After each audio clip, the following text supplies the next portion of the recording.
he said to me, Son of man, eat what is before you. Eat this scroll, then go and speak to the people of Israel.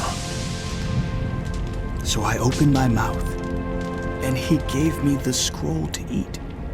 Then he said to me, Son of man, eat this scroll I am giving you, and fill your stomach with it. So I ate it, and it tasted as sweet as honey in my mouth. He then said to me, Son of man, go now to the people of Israel, and speak my words to them. You are not being sent to a people of obscure speech and strange language, but to the people of Israel. Not to many peoples of obscure speech and strange language whose words you cannot understand. Surely, if I had sent you to them, they would have listened to you. But the people of Israel are not willing to listen to you, because they are not willing to listen to me. For all the Israelites are hardened and obstinate. But I will make you as unyielding and hardened as they are. I will make your forehead like the hardest stone, harder than flint.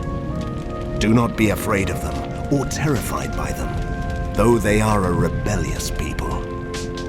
And he said to me, Son of man, listen carefully and take to heart all the words I speak to you. Go now to your people in exile and speak to them. Say to them, this is what the sovereign Lord says, whether they listen or fail to listen. Then the Spirit lifted me up, and I heard behind me a loud rumbling sound as the glory of the Lord rose from the place where it was standing.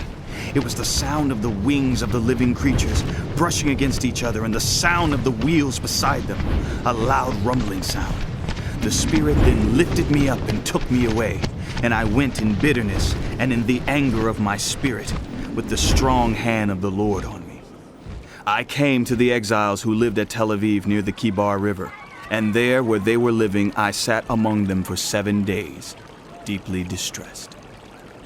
At the end of 7 days, the word of the Lord came to me. Son of man, I have made you a watchman for the people of Israel. So hear the word I speak, and give them warning from me. When I say to a wicked person, you will surely die, and you do not warn them or speak out to dissuade them from their evil ways in order to save their life, that wicked person will die for their sin, and I will hold you accountable for their blood. But if you do warn the wicked person, and they do not turn from their wickedness or from their evil ways, they will die for their sin, but you will have saved yourself. Again, when a righteous person turns from their righteousness and does evil, and I put a stumbling block before them, they will die. Since you did not warn them, they will die for their sin.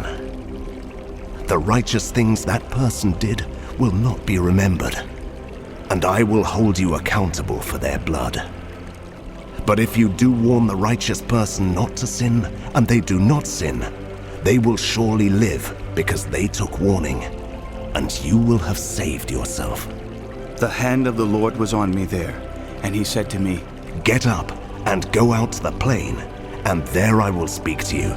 So I got up and went out to the plain, and the glory of the Lord was standing there, like the glory I had seen by the Kibar River, and I fell face down. Then the Spirit came into me and raised me to my feet. He spoke to me and said, Go shut yourself inside your house. And you, son of man, they will tie with ropes. You will be bound so that you cannot go out among the people. I will make your tongue stick to the roof of your mouth, so that you will be silent and unable to rebuke them, for they are a rebellious people. But when I speak to you, I will open your mouth, and you shall say to them, This is what the sovereign Lord says. Whoever will listen, let them listen. And whoever will refuse, let them refuse. For they are a rebellious people.